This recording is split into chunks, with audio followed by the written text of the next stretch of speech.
trip ko ay mahiga.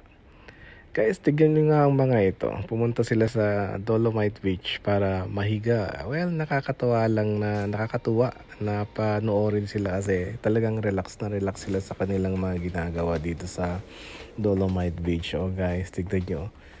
Siguro pipili tayo ng mananalo dito. Pili na pala kayo guys. Sino sa tingin ninyo ang pinaka-relax dito guys sa mga nakahiga? So yon guys, di ba? Napakasaya.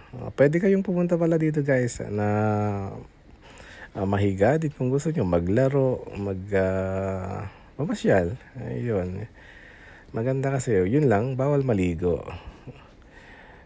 May mga bata kasing naliligo hindi pwede. Kasi nga Makati, madumi pa yung tubig. Baka magkasakit pa. So yun guys.